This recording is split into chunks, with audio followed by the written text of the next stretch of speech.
Good morning, everyone. Welcome to our Saturday morning practice.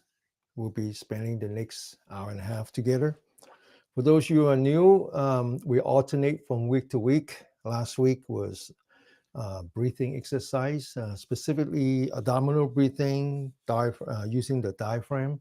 And we talked a great deal about the health benefit of that. I posted some article on our Insight Timer Circle as well as Facebook and Patreon. And so if you want to review those, then you need to join my other social platform. Now, this week, we're going to be doing a massage. There's a new form massage that has been around for a while called fascia massage. It's the closest thing to what we do. Fascia is connective tissue, but the word fascia comes from myofascia. So they're dealing with mainly the connective tissue of the muscle. Here we do a lot more comprehensive. In fact, the connective tissue through our body forms the communication channel that we call the meridian, the chi channel. So anyway, so we're going to be doing some massage now. I noticed that uh, I never actually see what it looks like when you log in on Insight Timer. I just got an old iPad, so I put it in front of me. I noticed that the field of view is very narrow, so I don't know how to fix that. And so, but in any case, if you want to see a bigger field of view, then you need to go to either the YouTube, Facebook, or the Patreon. Okay. All right. So we're going to start with the extremities. In this case, are the fingers, and we're going to be working from the fingers to the toes. We're going to be working from another extremities, would be the top of the head, all the way to the bottom of the feet. Okay, so this is basically a full body massage focusing on the connective tissue, or what we call the chi channel. So let's start with the fingertips. Let's bring up our left hand. Now, this is an exercise, but it's an exercise both on our physical existence as well as our spiritual existence. So somewhere in there, the bridge is the breathing and as well as our thinking mind. And so it's important that when you do the exercise, you also focus your mind on your body. And so I want you to take out your left hand, focus on the fingertips, take out your right hand, use the thumb, and just very gently massage the fingertips. And as you massage your fingertips, like I said, you want to focus your mind on your fingertips, anchor your mind on your fingertips, and observe the change as you massage the fingers. Any comfort, any discomfort. Now, after you massage your fingertips, we're going to be working away from the fingertips. So we're going to start with the joints. So I want you to again use your right thumb and just kind of very gently massage each of the joints, and massage the left, the center, the right. And then as you finish one joint, you want to let go of that joint, and then you want to move on to the next joint, one joint at a time. And then when you finish one finger, you move on to the next finger.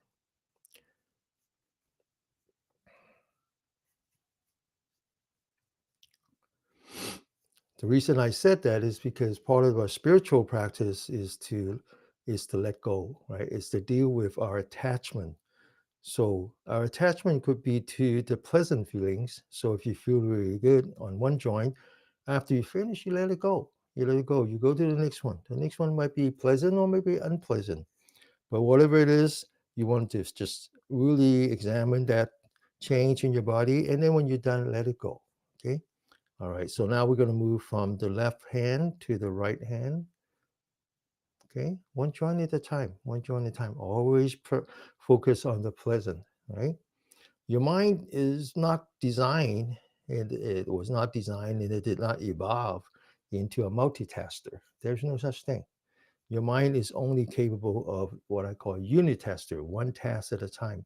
This is something that we have to reverse. This is the modern way of living, which is very unhealthy. Okay.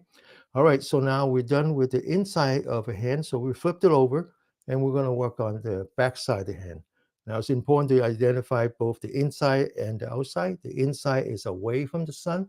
This is what we call yin, absence of the sun. And then the back of the hand is what's facing the sun, and that's what we call yang. That's where its body is influenced by the presence of the sun. So as you flip the hands over, I want you to work on the fingertips again. But this time we're going to use the thumb and the index finger, and we're going to put it across on the two corners of the fingernails and just kind of squeeze it a little bit, okay? Squeeze it a little bit.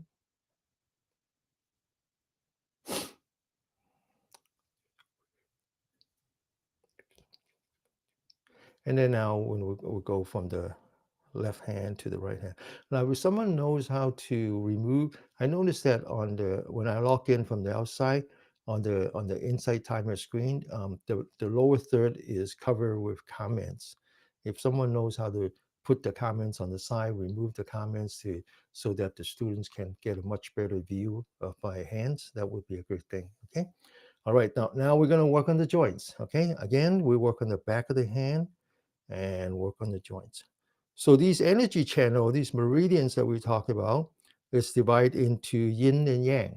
Yin, again, is the absence of the sun. The yang is the presence of the sun. And so we have 6 meridians.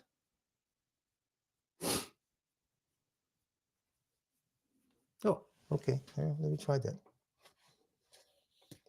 Someone says, turn the phone. Oh, there we go. Oh, oh. That's it. Just turn it, just flipped it 90 degree, and then the comments won't be on the bottom, and then you get the much bigger view. All right. Thank you. Thank you, Beth. All right. So back to the hands and one joint at a time. That's terrific.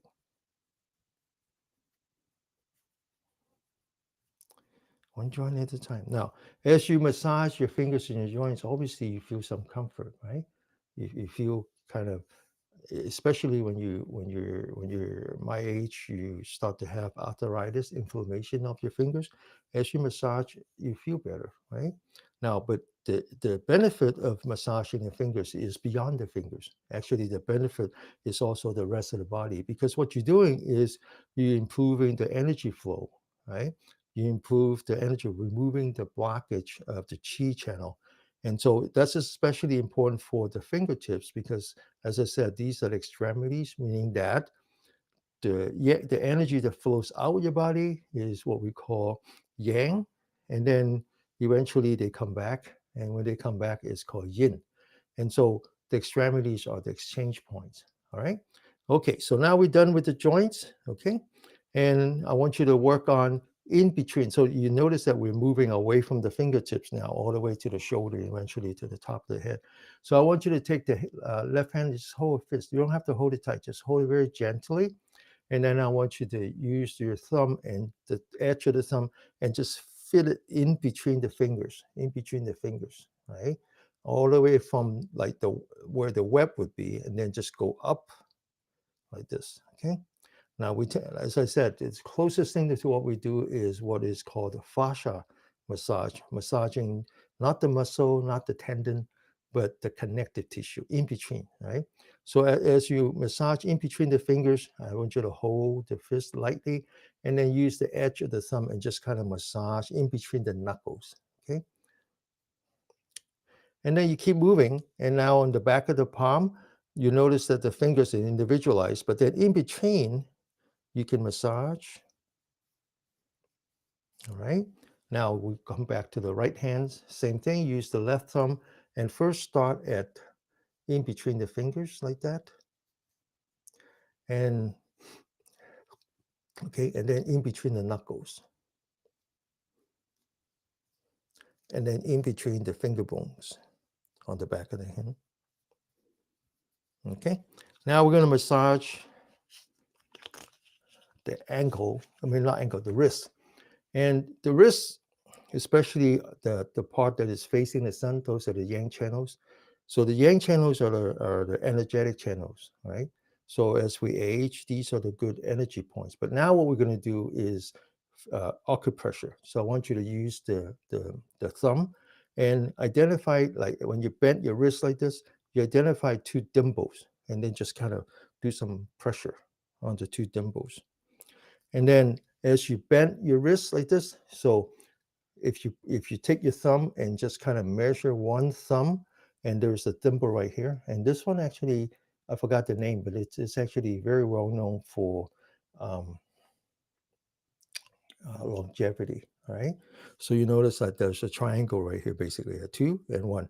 And then on the thumb, on the back side of the thumb is the yang channel that we name after the intestine. So as you come down the fingers, on the wrist, there's a dimple right here. Okay, you see it? Okay, now same thing on the little fingers. On the yang side is the small intestines, and they come down, and again, you feel a dimple right here. Okay, same thing over here. Did we do that? Oh, yeah, we did that. Okay, so the wrist, and then kind of a thumb, one thumb, and then right here, and then the fingers right here, and then the little fingers right here. Okay, all right.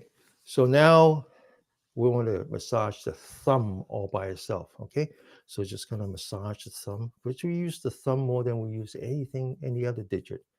And in fact, I argue that the discovery of the use of the thumb is what started our evolution. Right? So massage the thumb all by itself. Massage the thumb all by itself. And then I want you to now identify this part of the thumb. So this very meaty part, there's an energy point here that is actually very famous for um, improving the vitality of the heart. Okay. And so I want you to use a pincher. So use the thumb and the index finger and just kind of pinch that part. Okay, you feel a little bit of soreness, right? Okay, and then on the other side. So when you feel that the soreness, that kind of feeling, that means that you're doing the right thing. You're clearing the channel. Okay. Now I want you to use the knuckle, not knuckle. I don't know what to call that. This triangular piece, and just kind of do some acupressure right here, and then same thing over here. Now we're going to be using this part later on for massage. And now I want you to identify the center of the palm. And it's actually, if you take your middle fingers and you point to here, it's right here. So this is actually a very important energy point. It's the only one that gives out energy. That's why we call it a healing hand. So just kind of, right? And then over here. So in a way, what we do here is self-healing, right? Let the body heal itself. The body is designed to heal itself. Okay, now we put the two palm together and we're going to put our hands together and just kind of massage. Okay, massaging this important energy point. So now we're going to take the right hand, put that on top of the left hand, squeeze the fingers together and massage. We do a lot of work on the fingers. It's important. Okay, now the other side.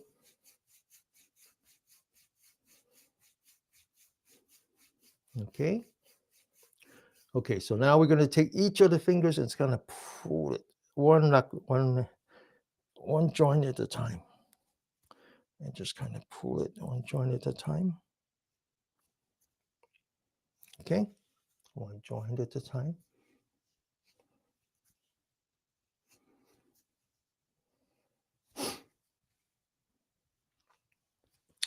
It's a very important concept. It's actually the foundation of all the other way of approaching the understanding of health from the Eastern perspective. And that concept is called the 5 elements, the 5 elements. And so, we talk about Galileo discovering the idea that it's the Earth that is rotating around the sun, not the other way around. And when he published that article, he was in prison. He was actually house arrest. And he actually died in his home. He was never relieved from that. And the reason that it was so controversial is because, according to the Bible, it was the earth that was created first. And then it was only on the second day that God created the sun and the moon, therefore the light. And so it would be wrong, right, to say that um, uh, that is not the sun that is evolving around the earth. So that was a problem. So in the way that he discovered that was observation of Jupiter, and he noticed that it takes 12 years for Jupiter to go around the sun, and then a combination of Jupiter and the moon. He was able to, well, observing the tie, he was able to come to that conclusion. Now, that was Galileo was only a couple hundred years back. The Chinese discovered that thousands of years ago. Thousands of years ago, they understood that it was the Jupiter that was this. It was all the planets were evolving around the sun, and the Jupiter. It took 12 years for the Jupiter to evolve around the sun, and therefore there's the 12th zodiac. So I'm born in the year of the monkey. And they realized that that's not granular enough. And they noticed that there are, in addition to Jupiter, there are 4 other stars. And so it takes 60 years, right? 5 times 12 for everything to return to its original configuration. So not only that I'm born in the year of the monkey, I'm actually born in the year of the golden monkey. So the 5 planets forms the 5 elements. There's the water, the vegetation, the fire, the the soil, and then finally the mineral. And they decided that when the sun is out, then the energy is dominated by the sun. But when the sun is on at the other side of the earth, then it's the 5 elements that dominates the energy. Now, when they talk about energy, they're actually talking about magnetic energy, right?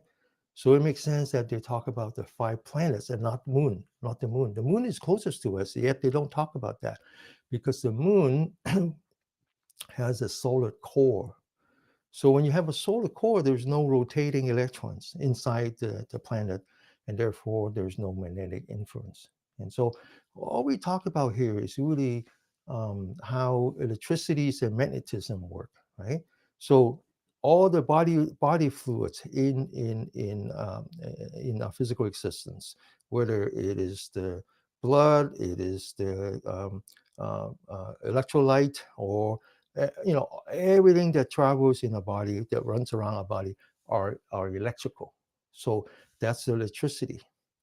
But then when you calm down and you create that coherence in your electrical pattern, then you form a magnetic field. And that's what we talk about, the chi. That's really what we're talking about. And once you have that magnetic presence in you, then you're able to couple your energy with the energy in the universe. And when the energy of the universe can pass through your body unhindered, that's health.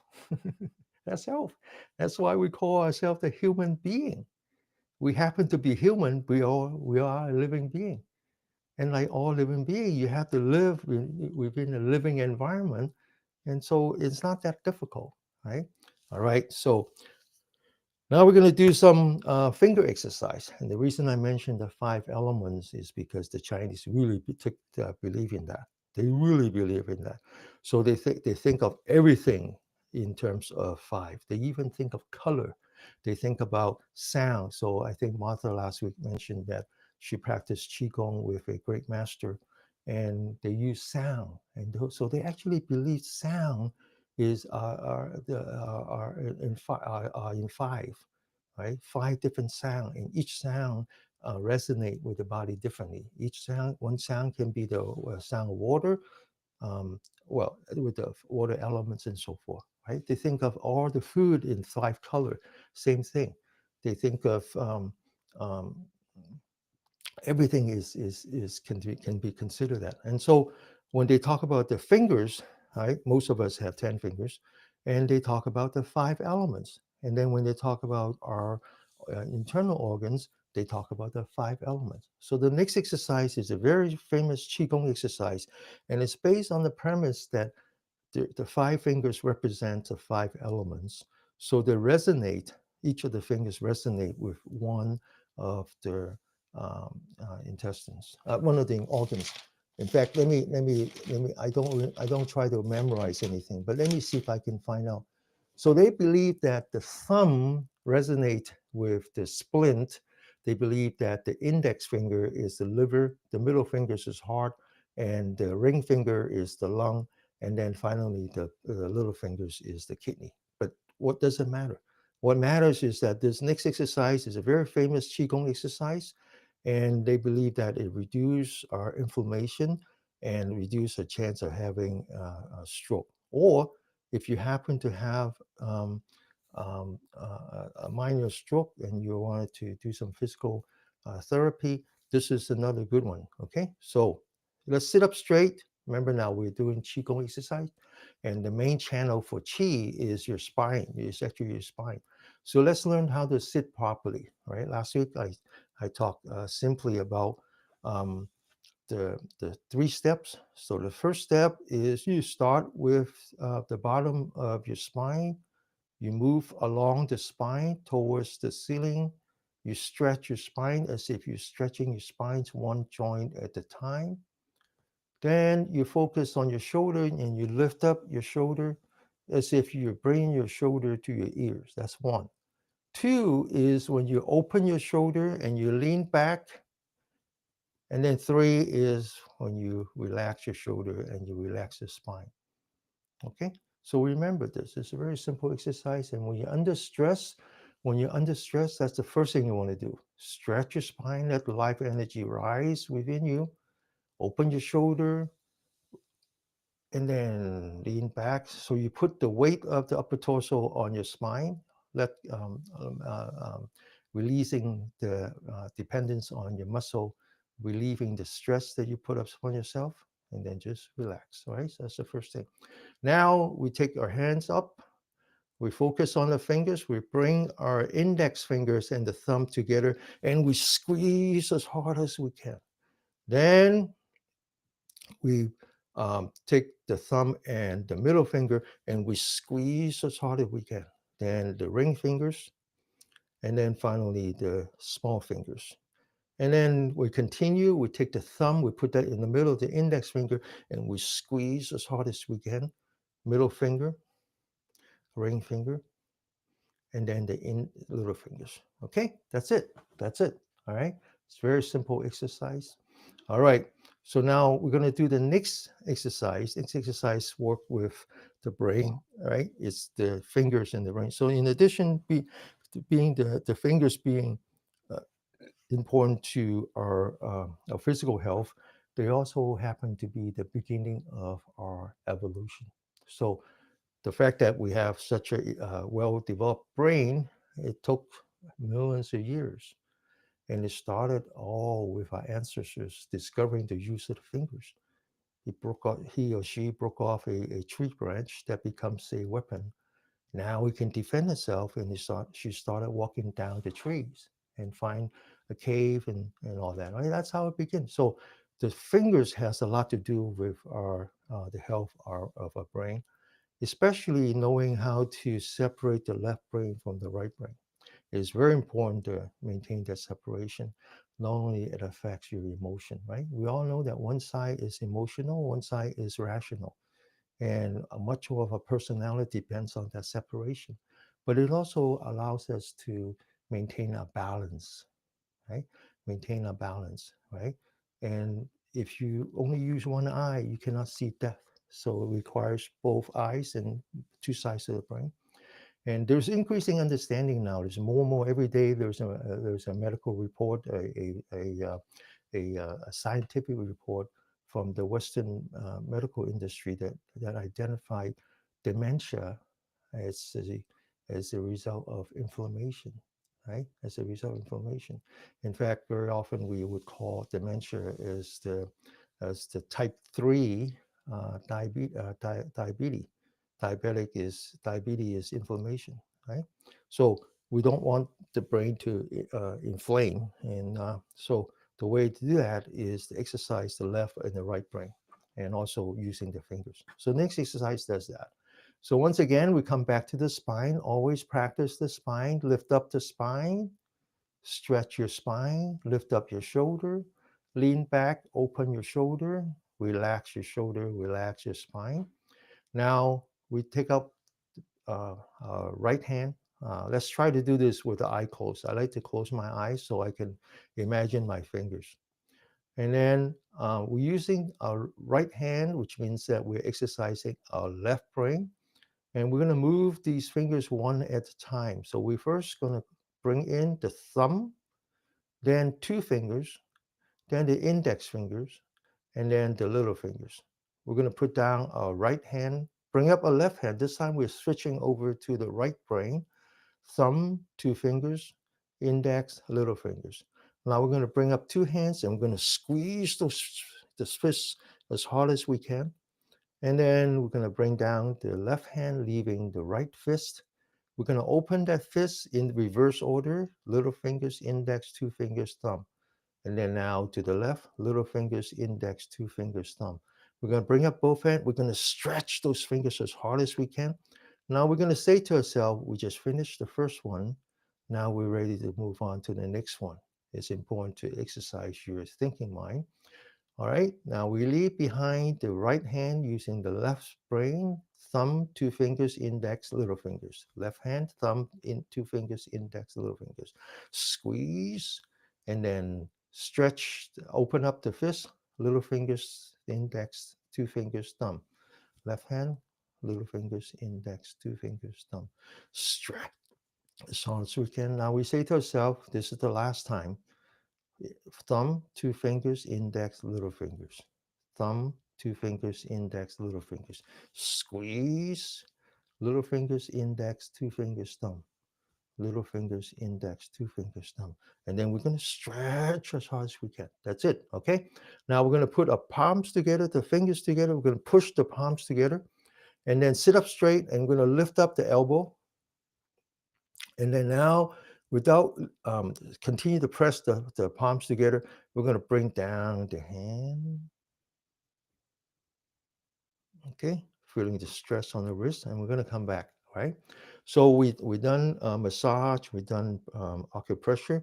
Now we're going to do the next modality called tapping. Now keep in mind that when we tap, it's as if we're tapping on a drum. Right? When you tap on the drum, you're not beating the drum into submission. You just exercise, setting up the vibration. It's the same way. So let's sit up straight. We're going to tap the fingertips first. Get ready. Go.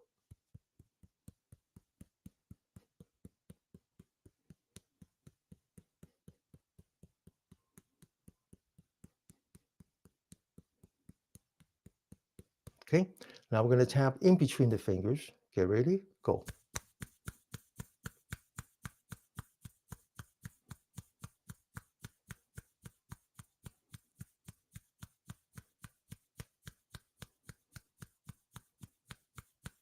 Okay, now we're going to tap the inside of the palm, and we're going to have we pick two energy points. One is below the little fingers, and one is below the thumb.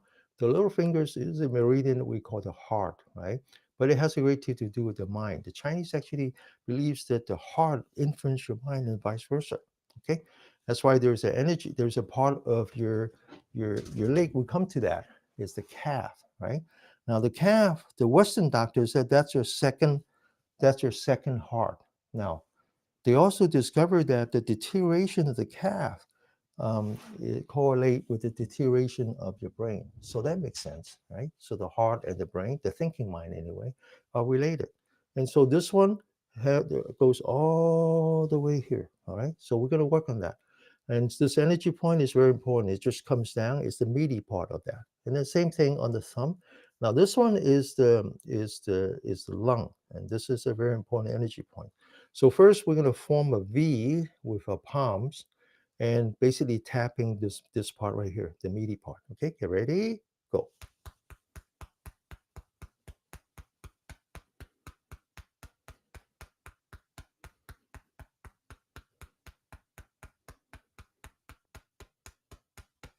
Okay, now it's very important that when you do this physical exercise, you also try to um, use it as a spiritual exercise. And the spiritual exercise requires that you identify what we call um, the sense doors, the doors, right? There is the gate, right? It's the gate between you and the outside. So the first gate is the eye, the second one is the ear, then is the nose, right? Then is your tongue, and then your body, and then your thinking mind. Your thinking mind is part of your physical existence, right? And so these are called the sense door, sense gate. And your job in a spiritual practice is to learn to guard that, right? I remember we talk about the guard door. I mean the guard dogs. Right? The guard dogs is very different than any other dog. They have a responsibility, which is to protect the family. So if you assign the door to the guard dog, that's all they're going to do. They're going to guard the door, and so when somebody suspicious walk by, they're going to really pay attention to that. But then when they leave, they're going to let them go. They're not going to chase after someone who's suspicious because the job is to guard the sense the door. Your job is the same way. Guard your sense doors. So when you do this exercise, it's part of your practice. Don't just tap and then start thinking about something else. Your eye is on your hand. Your ears listens to the sound. Your nose doesn't work much. Your tongue doesn't work much in this case, but it's all about focusing, anchoring. And you have to understand that you anchor all your six senses. Okay. All right. So now let's try it again. So now the thumb forming the V, listen with your ear, watch with your eye, focus your mind, right? Feel the vibration, right? Your body is part of the game. Okay. Get ready? Go.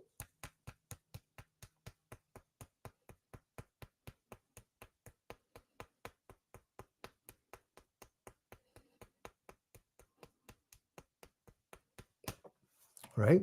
So our health can be compartmentalized. There's the physical health, there's the emotional health, there's the mental health, and then finally there's spiritual health.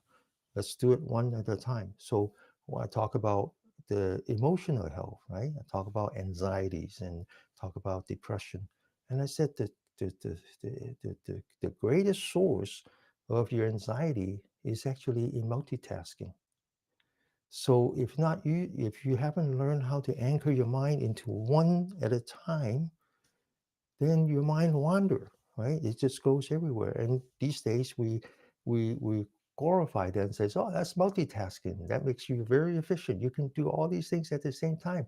Fact of the matter is, when you multitask, you can't do anything well.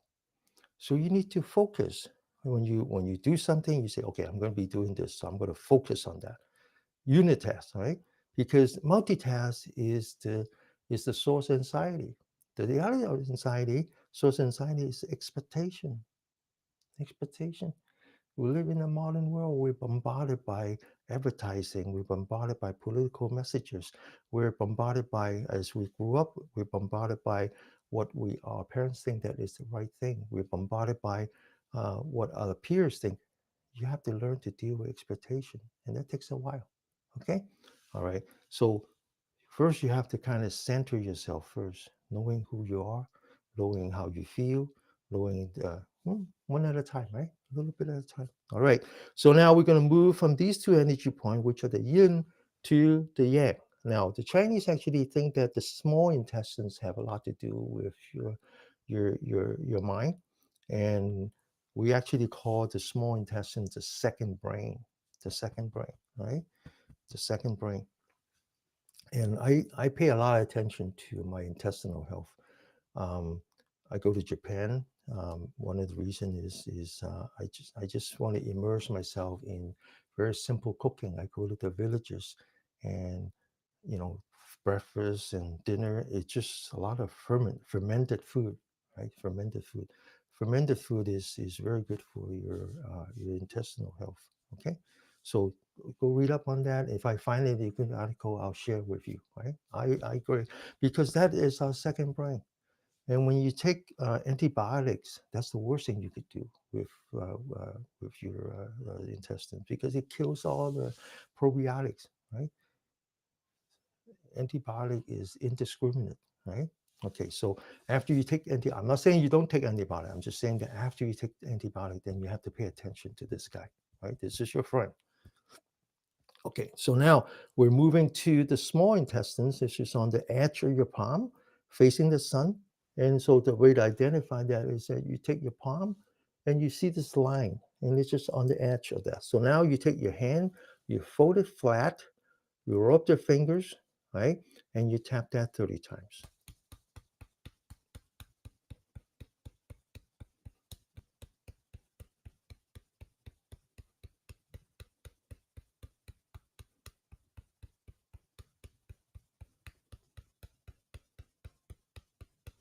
Okay, now this energy point has a name. I only know the energy points by its Chinese name, so it's hard for me to translate every time. But in the Western approach, they actually number that, and I don't know what that number is.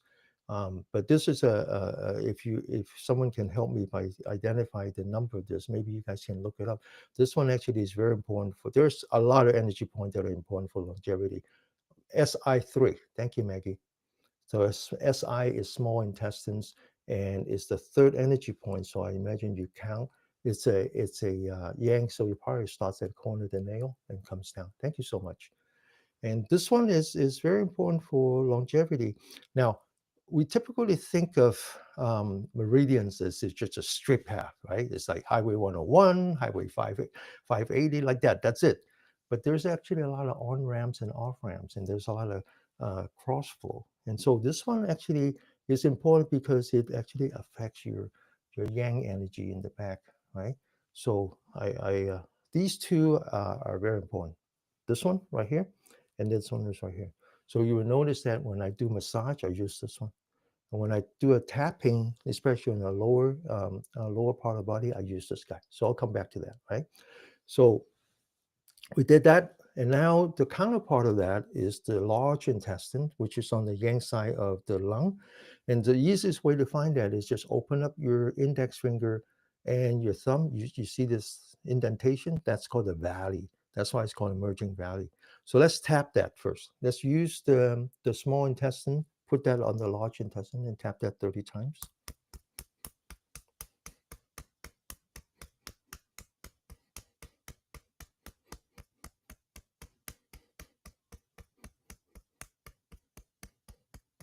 And then the other side.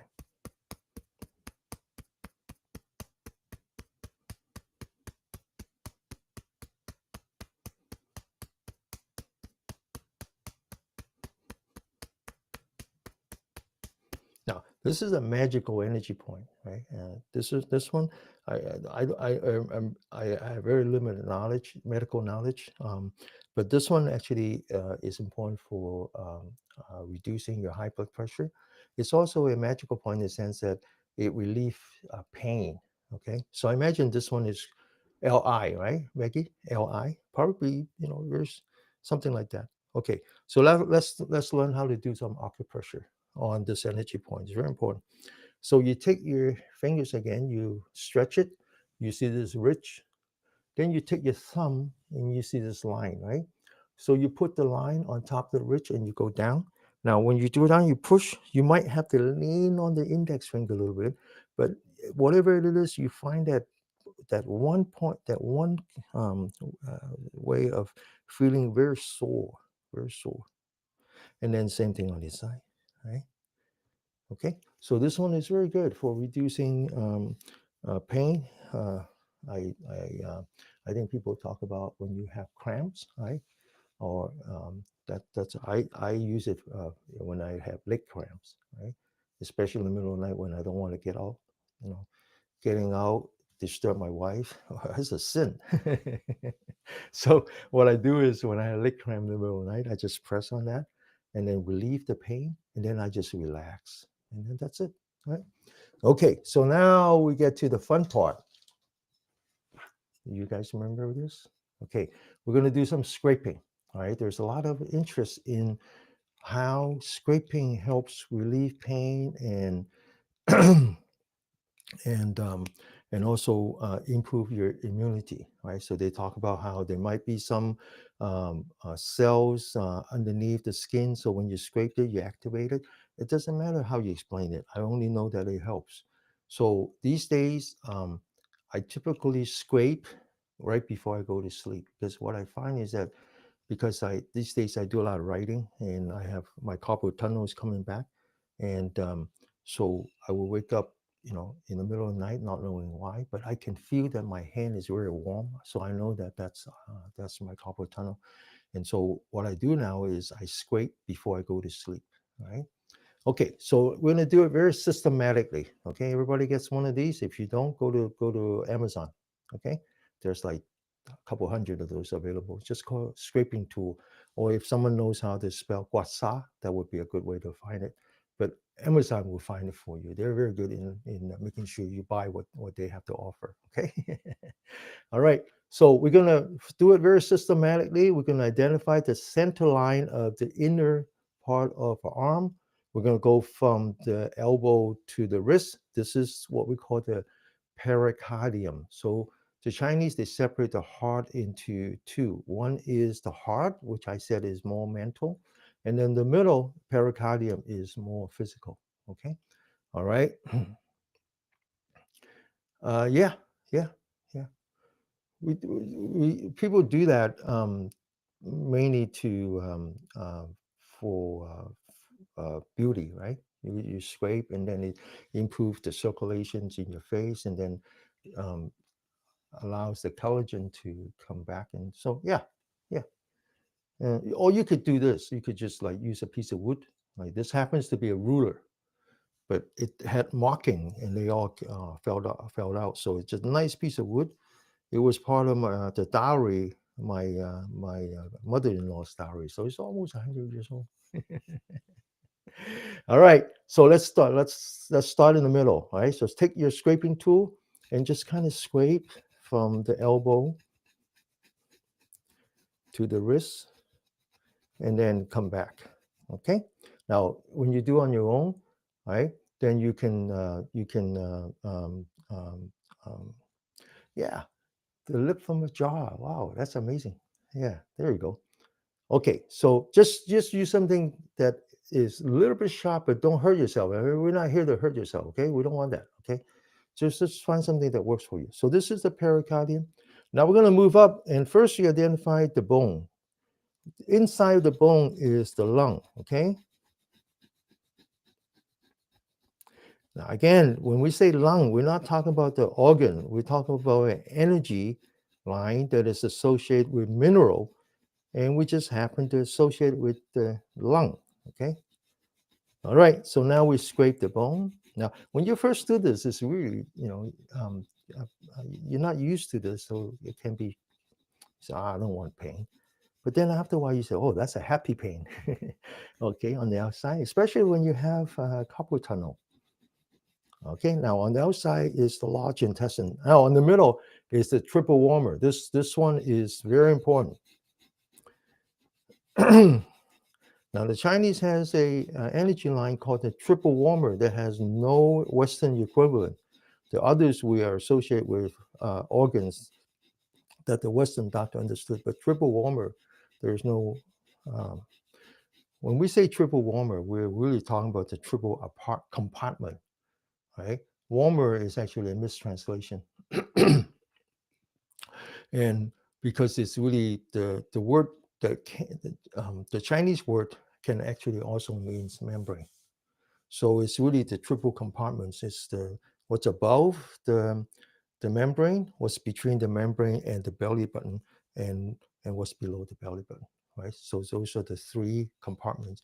The Chinese actually have a very, very precise description for each one of these. So they call the the upper part, which is the heart and the lung, they call that, they're like the fog. The fog is like the moisture when you wake up and you open the window, you see the fog. They're there to moisturize the earth. So upper part is like the fog. Between the membrane and the belly button, they said, oh, they're like the foam. When you when fermentation creates foam, right? So this is fermentation. So digestion is actually fermentation. That's why the small intestine is so important. And then what's below the belly button, they say, oh, they like the gutter. But gutter in the sense that it's not just to take flush out the waste. It's actually to filter out the nutrients before you flush out. So it's very important. This one energy point combines everything. Now, the traditional Chinese medicine doctor actually believed that clearing the blockage of the triple warmer reduce your chance of having cancer. Cancer is not a disease. Cancer is your body's way of telling you that we can't survive anymore. Cancer is your cell decided that they can't survive with what you give them, and they basically uh, change the way of survival. And so the Western medicine treats cancer cell as the enemy, and they're doing everything they can to destroy them. Whereas the Chinese medicine, they think that, oh, all we have to do is improve the environment, and then the cancer cell will die. All cells die within 3 months. So just starve the cancer cell by depriving them of their the bad environment. In other words, create a much better environment, and the cancer goes away. That's what they believe. Okay, so now on the outside is the small intestine. Okay, so we're going to work our way back slowly. And then finally, the small intestines, especially right here. So it's very famous for improving the stability of your thinking mind, so you can focus on one thing at a time. This is particularly important when you go to sleep. You want your mind to be very stable, otherwise you wake up. Okay, now the other side.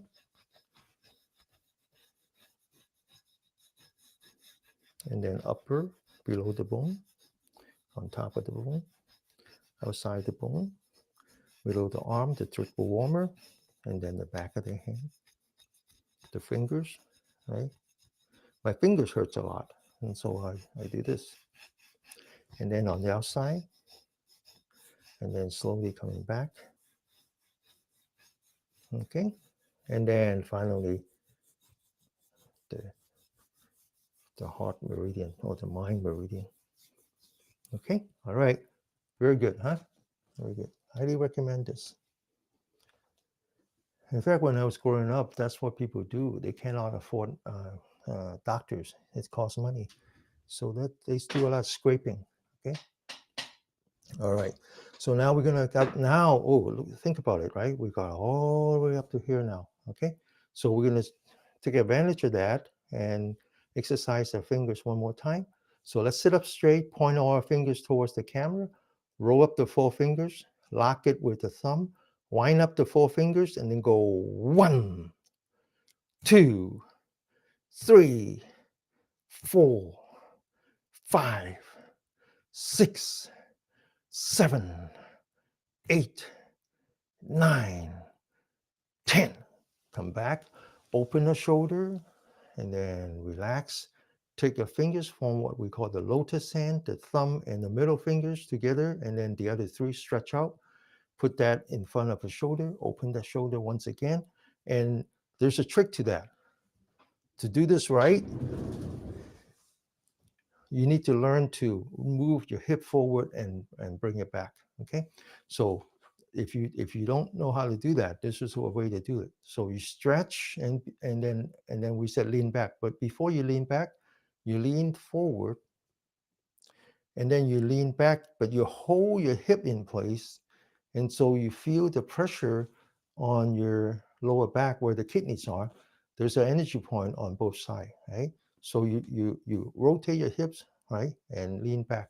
So when we meditate, when the Chinese Taoists meditate, they put pressure in here because they believed that the kidney has a lot to do with your brain. The essence of the kidney is water element. The essence of the kidney is the bone marrow. And so the energy rises from the kidney to the spine and then eventually to the top of the head. They think that the brain matter, the brain is the sea of marrow, right? So this next exercise sort of does that. And so I find that it's more effective if not only if I stretch my spine, open my shoulder, but then I rotate my hip forward and lean back so I can maintain the pressure on my kidney. Then I take my lotus hand, put it here and open the shoulder one more time. And get ready. 1, twist your hand so that the back of the hand is facing the camera now. Bring it back, lotus hand, get ready. 2, 3, 4, 5, 6, 7, 8, 9, and 10. Okay. So this exercise, the one we did scraping and the finger exercise, this is very good if you have carpal tunnel. This next exercise is very good if you have frozen shoulder. Keep in mind that all of these are just symptoms that you have inflammation in your body. And the reason you have inflammation in your body is because you are not a being. You're not a being. You're not letting the energy flow in you. Okay. Now, all that actually came from the North Indians, came from the yogis. The yogis, many of you practice yoga. The yogis think that there's 72,000 nadis, energy lines that comes through your body. And when those energies intercept, they call it a chakra. And there's 108 chakra, right? Only 7 of us only 7 of them are visible to human beings. And so that's why you have 7 chakras. It all comes from that. All right. So the energy is coming from rising. And now we're going to work on the back of the neck because it goes onto the top. And so we're going to learn some massage the neck and the back of the head. So let's take a thumb and massage. You very easily can find 2 dimple in here, indentation. There's 2 energy points. It's called the palm of wind. Okay. So to do that, you sit up straight. You don't look down. You look straight ahead. You just massage. Then you take your thumb, you push in, you lean back, you hold the pressure, and then you let go. Now you take your right hand, you put that on the left, you push down with the 4 fingers, you lean back, and then you grab your left side of the neck and you bring it to the right. Then the other side, push down, you grab the right side and you bring it to the left. Okay? Now, you lift up your left ear. The bottom of your left ear is a very important energy point. It happens to be the beginning of the vagus nerve. So you want to massage. It also happens to be where you have your limnoke, your lymphatic system. So this is a very important place to massage. Then you massage across from this energy point to this energy point. Across. This is where the vagus nerves are. Okay? And then the other side. Massage first, and then across. Now you take your right hand, you massage from top of the ear down to the palm of the cheek, and then same thing on the other side. Okay, now in between, on top of the bone, sit up straight, looking straight ahead, you just push down your thumb, right? You feel a release of stress. Now this too happen to be, if you suffer from insomnia, and this would help because it relieves a lot of stress. Okay, now you come back and just kind of squeeze the neck, but by squeezing the neck, we're not squeezing the muscle, we're squeezing the energy points. And then here in the middle of the neck, there's another 2 energy points. And then in here, there's another 2 energy points. Now we're going to massage that using the thumb, right? The meaty part of the thumb. Same thing on the other side. Okay, right? And squeeze it some more. Sometimes when I'm under so much stress, I put 1 finger on top, the thumb on the bottom, and kind of twist my neck a little bit like this. Same thing on the other side, twist my neck, and then massage. Okay, I'm pretty good in managing my stress. The only time I fail is when I go to the dentist. When I finish, I feel so much stiffness in here, and okay, all right. So now we're gonna go to the left side of the neck, lift up our left ear again, using the index finger, using the edge of the index finger like a blade, and you're gonna massage this area. So this is where the Western medicine and the Eastern medicine meet, right? This is your lymph node, but it's also called a longevity cavity. All right.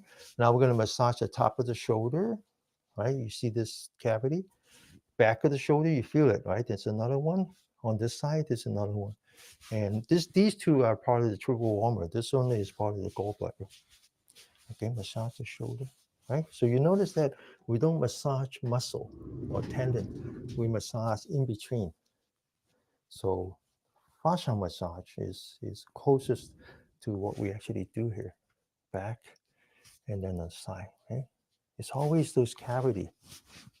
Okay, massage your shoulder. Okay, now we do the front of the face, right? So we're moving to the front of the face. So let's come back to the center of the palm, the self-healing energy points. Put it together. Okay, now let's form an empty hand. We put that on top of an eye. We open the eyes. We don't press on the eyeball, okay? We open the eyes. Now, you make sure that you don't see any light, right? So you move your hand, you move your fingers so that you don't see any light, okay? Get ready? Okay. Put that on your eye. Not much. First time, you don't feel anything. Second time, right. Now, make sure when you do this, you focus, right? Mind, body together. And then put that, wow, you feel a little bit of warmth, right? Okay. One last time. And put that on top. All right. Now, massage the forehead to the face. Massage the side of the face. Put that energy point on top of your temple massage. Okay. All right. All these you want to do if you feel a lot of stress and you want to have a good night's sleep. All right. The temple is a good one. The back of the neck is another good one. And then in between the eyebrow is another good one. So you massage that. Massage that. And then on top right here, you massage that. And then from here, you massage the forehead. And then you massage the beginning of the eyebrow. And then you massage top of the eyebrow. Okay. All right. Now you massage the forehead. Massage your big brain. Massage your brain in the back. Massage your small brain. Massage your neck. And massage on top of the ear. And back to the face, in between your nose, in between your eye, on the bridge of your nose. And then massage the fingers. Grab each of the fingers and just rotate around.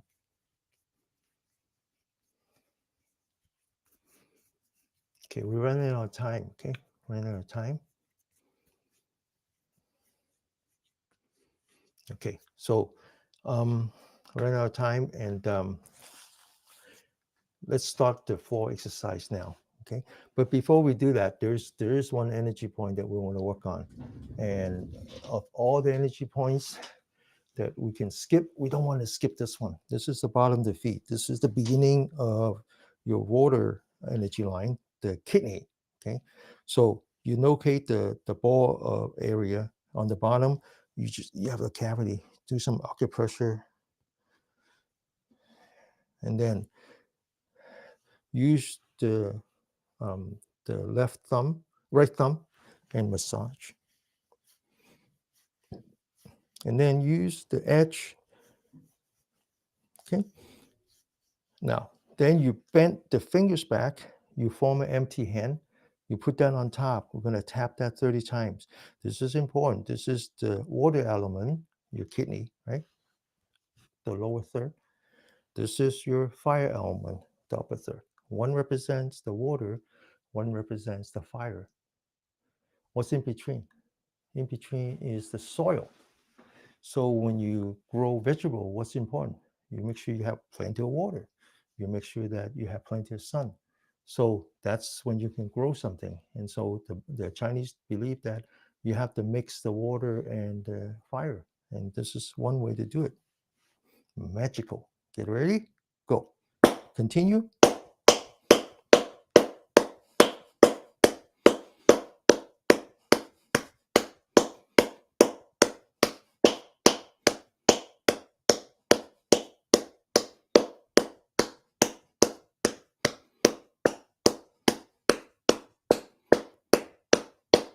Okay, now the other side. Massage. Oh, acupressure first, huh? And then massage. And then like that. And then we'll tap that 30 times. Get ready, go. Continue.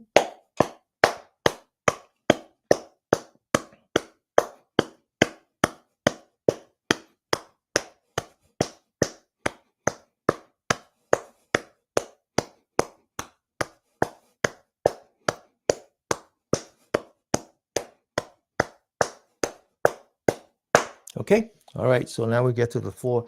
So typically in the Saturday English class, I do a little bit more explanation, and there's reason for that. And part of the reason is that we sometimes get students that show up the first time. So I want to take the opportunity to explain to them what we do. And then also to the old students, sometimes it helps to hear it for the more than the second time. And then it also helps me because the more I explain it, the more I understand it. But it also is important in the sense that I talk about how to um, live mindfully, mindful. Um, and I use the acronym, right? NEURO.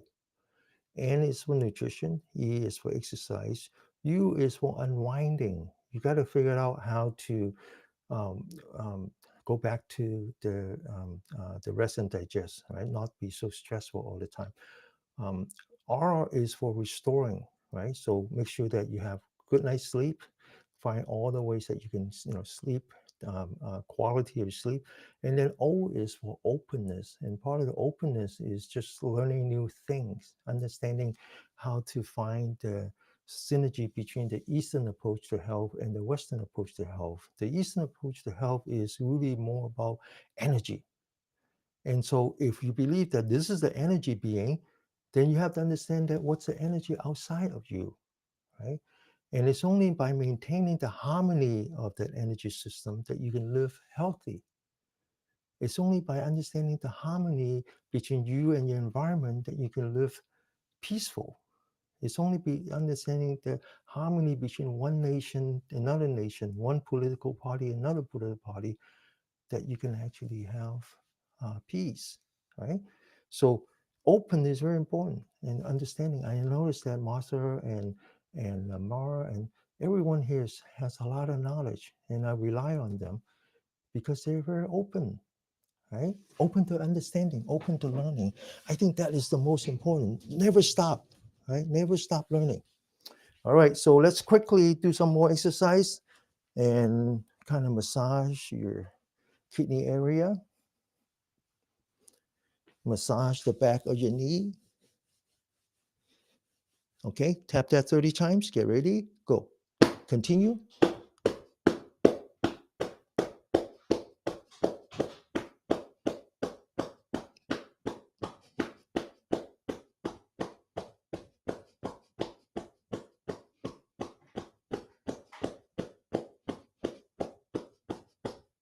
Okay, many of you have lower back problem.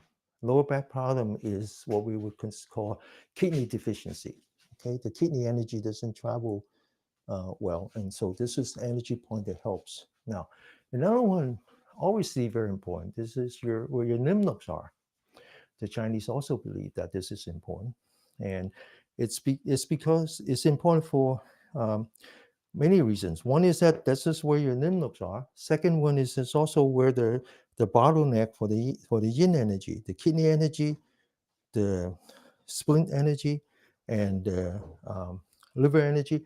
They all travel through here. So this is the bottleneck. Finally, this is where your reproductive organs are.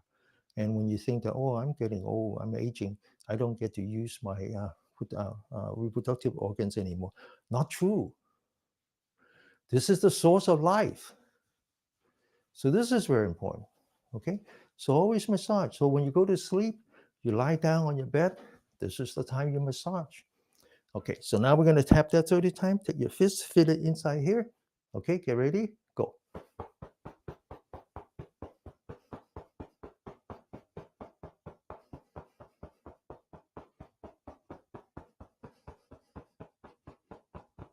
Okay. So now we're ready for our exercise of the day. And it's called Yi Jing Jing, YJJ. If you translate it, is Yi is exchange, renewal. Jing is tendon, not really. It's really connected tissue. And then it's a method of renewing your energy flow. That's what it means. Now, it comes in 14 forms. It basically covers all your 12 meridians plus the 2 primary vessel. All right. Let me take a drink of water.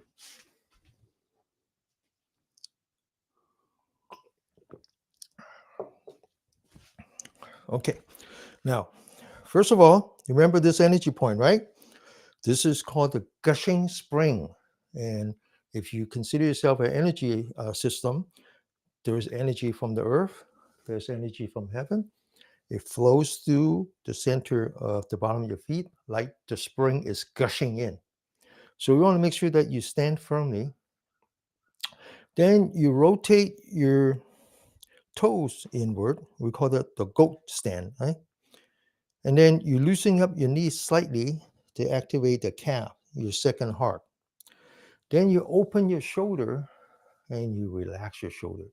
This energy point is called the well in the shoulder.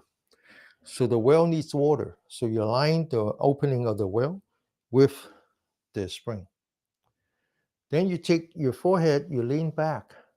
So the top of the head is called the 100 knee, is where all the yang energy comes together. And you want to make sure that it's facing the sun. But then you tuck in your chin slightly, right? Because when you do this, you're actually pointing back. So you tuck in slightly, and you're forming a straight line between here and another energy point, which is between your reproductive organs and your bowel, okay? And that is a straight line. Then you take your center of your palm, you point that towards the ground, but you bring it back so that it's on either side of that straight line. Now, the first is called the spirit boosting palm. So what it does is it sends a shock wave through your center of your core. The only way to do that is mind, body together. So when I tell you that this exercise is actually an ancient form of the yogic practice, there's some truth to that, because yoga, the English word, comes from the North Indian word yuja. And yuja is the word that they use to describe that piece of wood they put across the oxens as they draw the cart. It means mind, body together. So what I want you to do is close your eye and imagine that you're looking at the center of your palm. That brings your mind and your body together. And then when I say go, you don't follow. I don't even follow. When I say go, it's just a signal for you to focus entirely on your center of your palm and you push with your mind. Get ready? Go. Now, you come back to the restorative. When you push your palm like that, you're in the fight or flight mode. But it's very important that you give equal time to the rest and digest. And the way you do that is, first of all, you don't multitask. You need to focus entirely on your breath. And then you don't let your mind wander. So you use your thinking mind to feel your breath. I know I'm breathing in. I know I'm breathing out. One breath. Second breath. I know I'm breathing in. I know I'm breathing. No other thoughts. And then magically, slivers appear because you were in fight or flight. You were not in fight or flight. Second time, get ready. Go. Back to the breath. After 2 breaths, one last time, open your shoulder. Go. Back to your breath. Okay, the second one is called pointing the Ji Wan Tiao. So your focus now goes from the center of your palm to the thumb. You take your thumb, you point it to your hip. You don't need to touch, just forming the half circle. Then you take your 4 fingers, you roll it up, and then imagine you're putting 2 buckets of water on your thumb and you lift up your thumb as hard as you can, energizing both the lung and the large intestine meridians. And then you relax without lowering your hand, focusing on your breath. One breath at a time. Second time, lift up those 2 buckets of water and then relax without lowering your hand, maintaining the energy loop. One last time. Relax, lower your hand, completely relax, focusing on your breath. Check the inside of your mouth, make sure that is nice and wet. The third form is called the beginner's mind, is what the baby does when they're inside the mother's womb. Actually, they do that after they're born. They put the thumb across. So your thumb is actually touching both your heart and your pericardium. And then you roll up your fingers and you squeeze your fist as hard as you can. And then relax. Now, baby doesn't know how to do anything else, but if you give them a finger, they will squeeze it because they did that for 9 months. And he's a big part of the 9 months. Second time, squeeze as hard as you can, and then relax without lowering your hand, focusing on your breath. One last time, squeeze as hard as you can, and then relax. Lower your hand, completely relax, focusing on your breath. Check the inside of your mouth. And then take the fist, put it together, put that in front of your belly button, and then take a deep breath as you raise your body until you get to the nose, and then relax. Now you put your fists together and you stretch your back and then relax. Now, many of you know Bossa, so you probably know cupping as well. Cupping is about the back. So we're basically doing essentially the same thing by stretching our back, okay? Get ready, second time. Stretch your back and then relax. After 2 breaths, one last time. Stretch your back and then relax.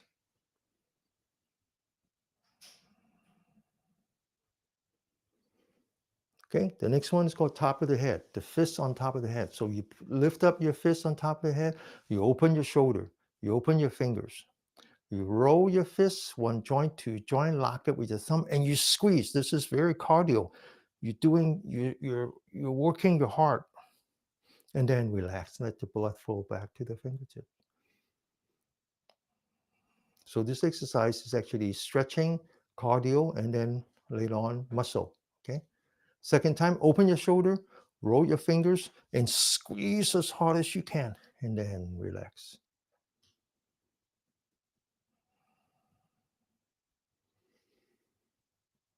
One last time, squeeze as hard as you can, okay? Work your heart, and then relax.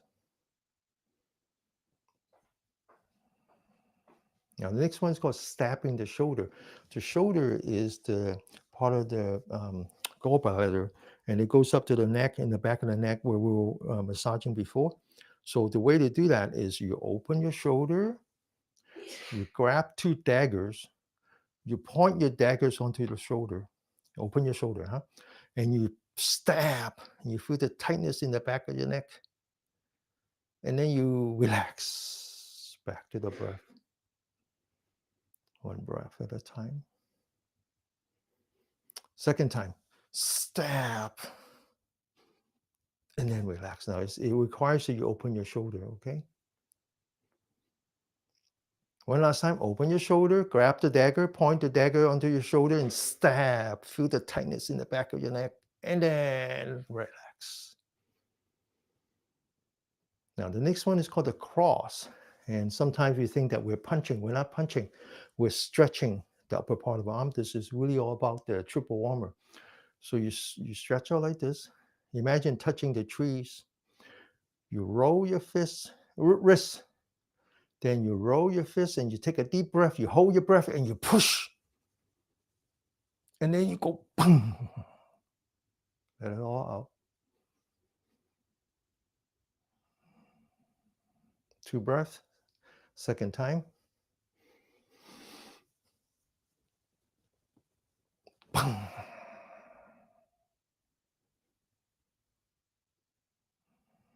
One last time.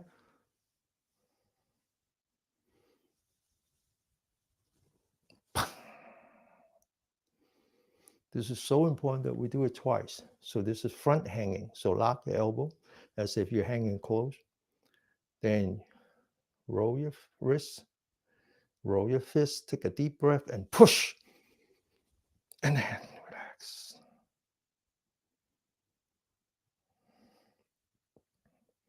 Second time. Relax. One last time. And then relax. Okay, now we come to the muscle, especially this muscle. This is part of the heart meridian. Okay, so you don't want to lose this muscle. So we open your shoulder, look up.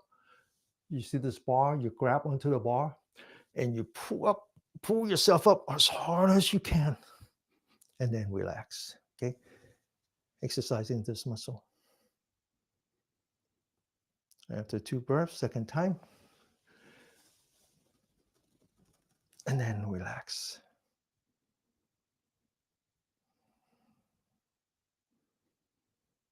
One last time.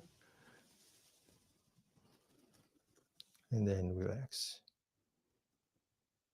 Okay, we continue. This time we move up to here. So there's 2 exercises all about the lung and the heart, right? Now I used to call this ripping the yellow page, and then student says, "But I never seen a yellow page." Yeah, that's true. My son never seen a yellow page, and it's so just call ripping the book. Grab the book and just rip it open, and then relax.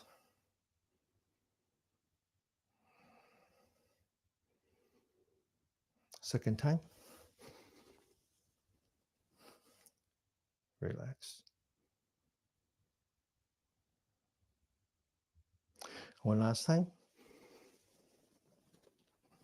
And then relax. Okay. Put your fists together. Collect all your slivers. If you don't have any, you do it wrong. Okay. And then swallow. Down to here. This is called the dantian, the field of fire. Now, before we do the next one's actually quite important. We check a ghost stand. We don't lock the knee, just loosen up your knee. We straighten the back. So this one is actually about the kidney, the spine, and then the top of the head. So this is very similar to the hatha yoga, what we practice in the West, which is a inversion. Okay, so you go down, back of the hand touching, without standing up, right? All the way down, lock your knee. So you're looking straight down. Your head is actually in a low position. You're actually exercising to the top of the head. Now you twist your arm like this and you squeeze your fist one time and then back. Squeeze your fist again and back. One last time. Squeeze your fist again and back. You flip your hand. You anchor your mind on the center of your palm. You breathe in. You breathe out. Breathe in. You're looking straight ahead. You see this big rock in front of you and you push. You're not jumping, you're pushing, okay? Then you take a deep breath and then you relax, okay? You push, right? You're not trying to jump a long distance. You're just activating your calf. So this exercise was brought to the Chinese 2,000 years ago by a yogi named Bodhidharma, who's the patriarch, the first patriarch of Chan meditation, which later on became Zen meditation. And so this is a yogic practice. We're back, we're focusing on the breath, we feel our breath, we correct our posture by stretching our spine, lifting up our shoulder, leaning back, open the shoulder, relax the shoulder, relax the spine. Focus our forehead, lean back the forehead so the ears on top of the shoulder. And then we tuck in the chin slightly. We focus on in between the eyebrow, we relax. Then we relax the eyelid. We close the eye, but we don't shut the eye. We can actually see some light coming through our eyelashes. And then finally, we take the tip of our tongue and we put it behind our teeth, very gently touching where the teeth meets the roof of our mouth. We feel the saliva inside,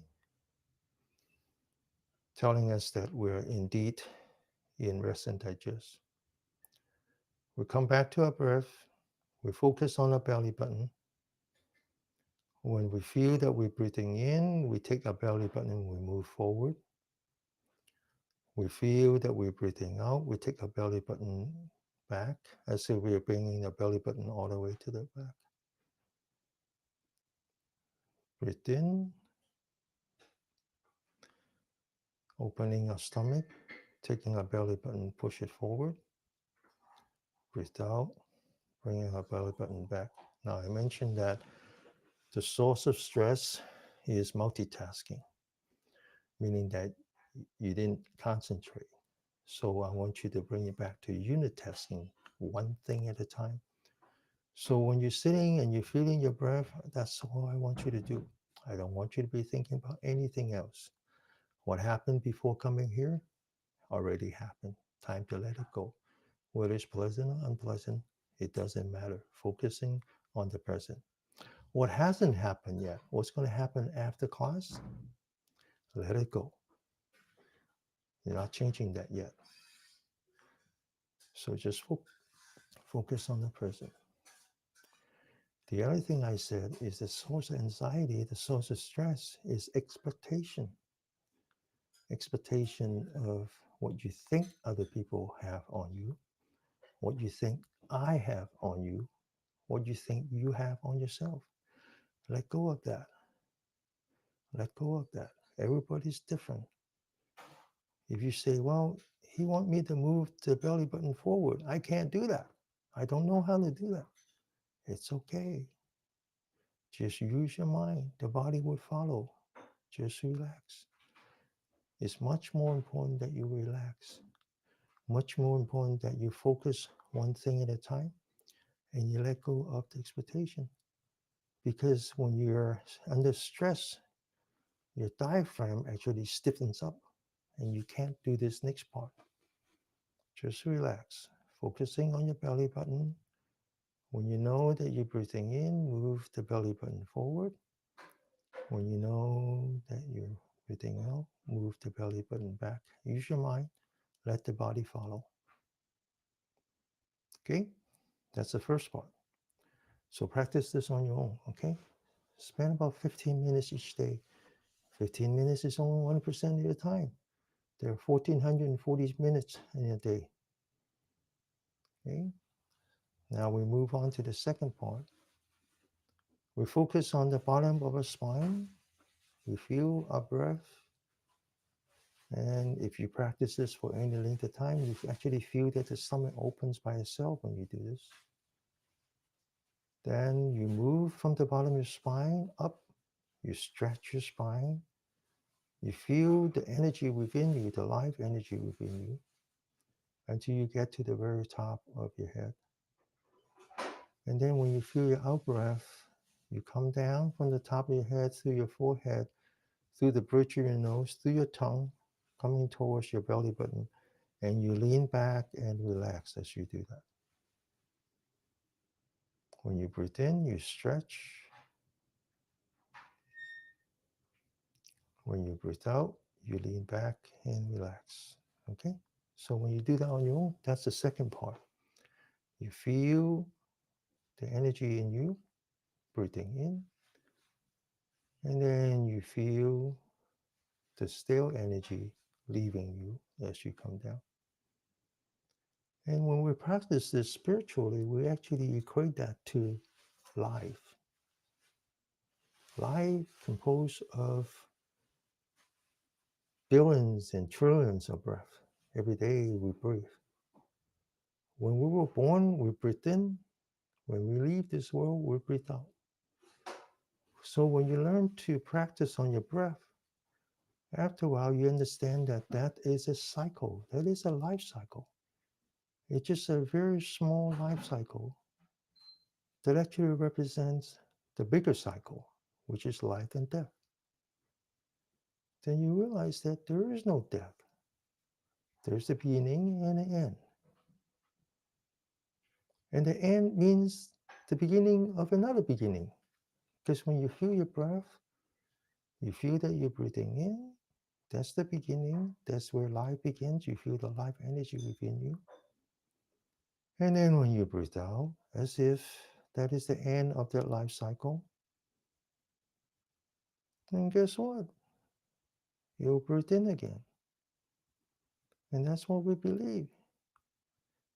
That this physical life that we are so attached to is just a small cycle of a bigger cycle and a cycle. So what we call death is just the end of one physical cycle.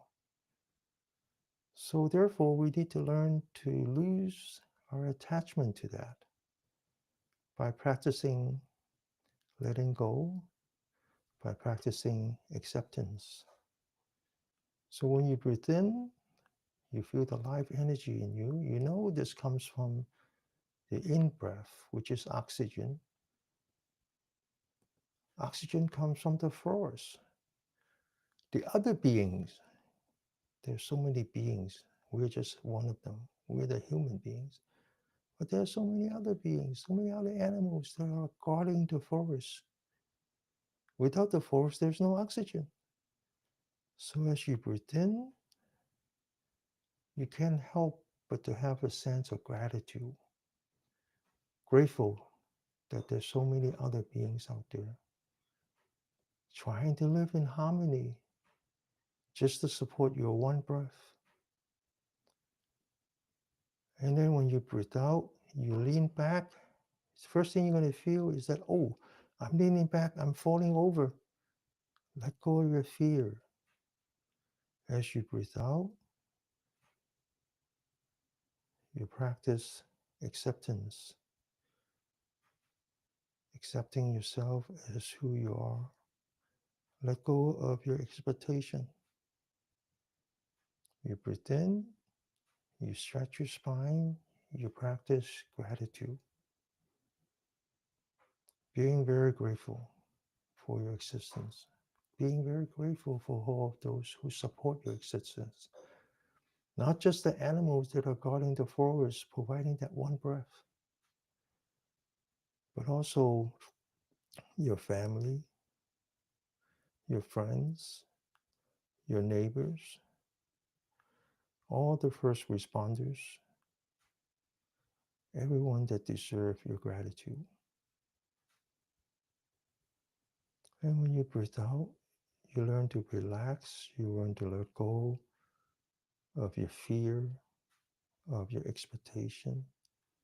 And you do that by accepting yourself as who you are, by accepting others as who they are. If you can accept others, then you have the courage to change yourself. Don't try to change others. Just change yourself. Know yourself. Breathe in, stretch. Breathe out, lean back, and let go. Okay, let's take 3 more minutes. This is what I call metta meditation. Metta is loving kindness.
Okay, open your eyes.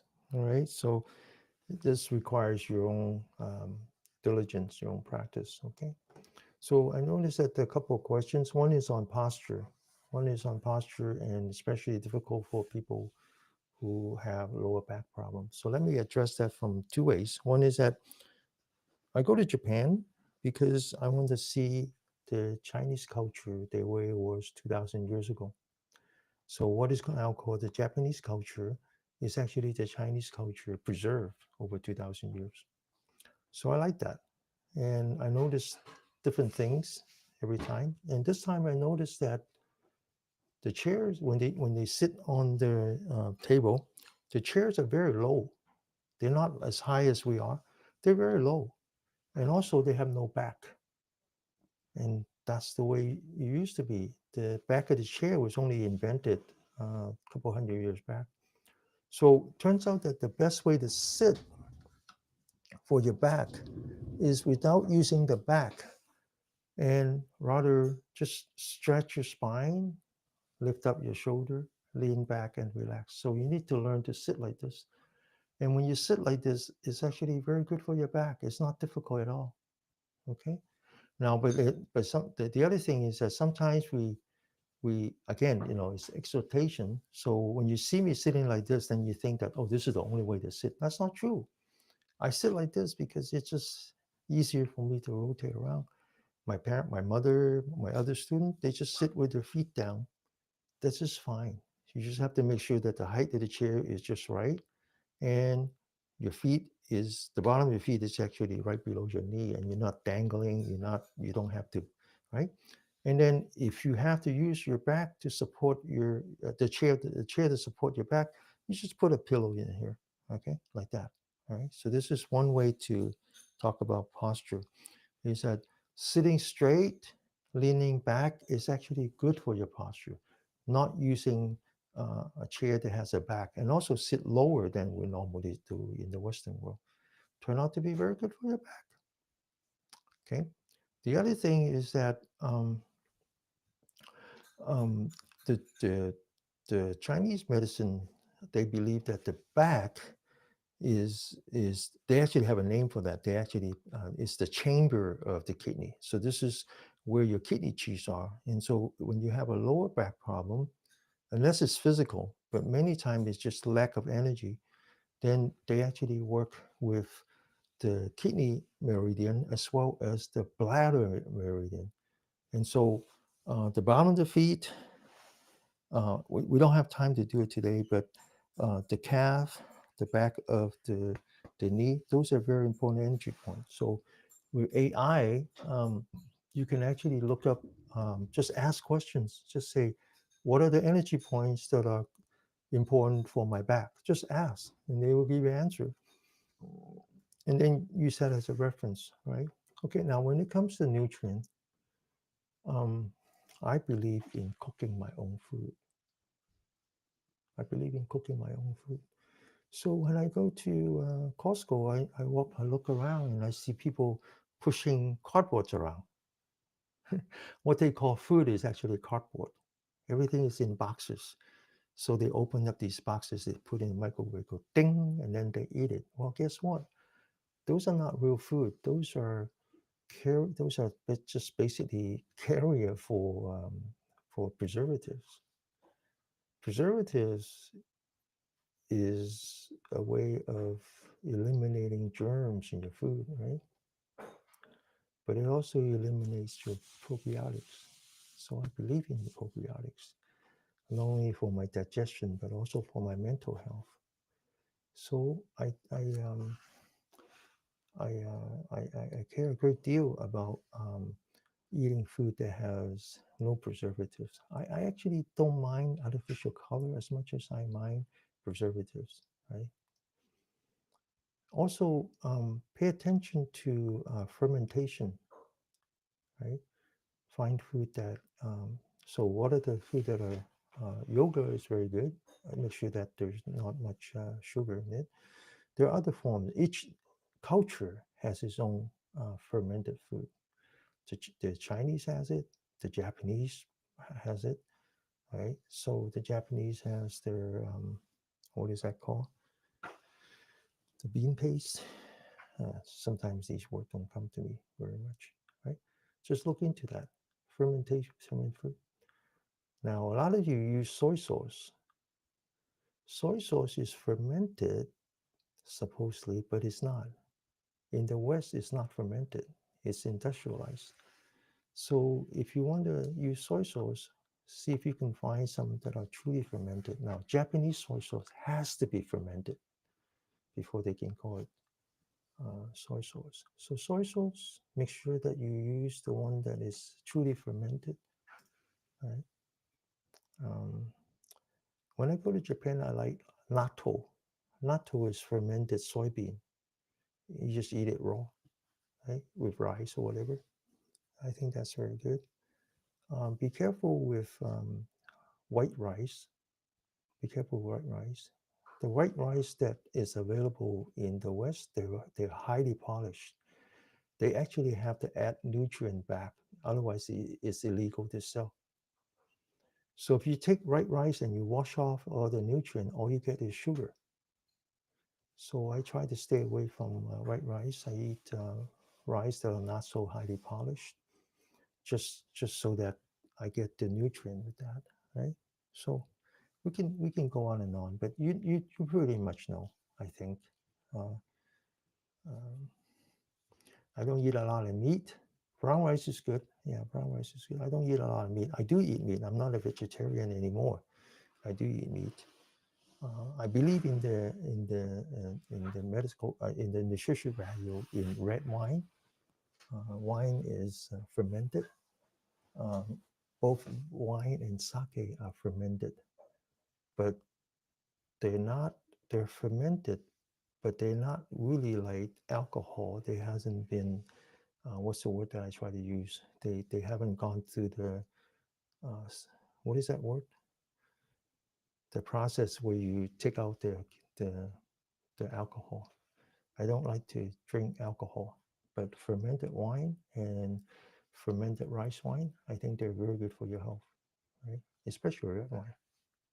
Distillation, distillation. Thank you, mother. Distillation. These words jumble in my head sometimes. Okay, so I hope you had a good day, and I'll see you on next week.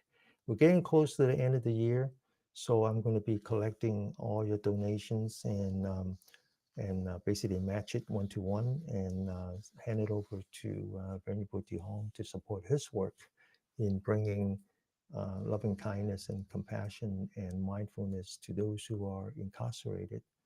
Okay, so keep in mind that when we work with prison inmates, we don't make judgment. We don't say whether they deserve it or they don't deserve it. We don't talk about the physical incarceration. All we talk about is the spiritual incarceration, right? That's all we talk about, is to bring peace, happiness, and health, spiritual health anyway, to them. All right. And if you ever visit a prison, you will know that the biggest crime that they commit, whether they're white or black or brown or yellow, doesn't matter. The greatest crime that they commit is that they were poor.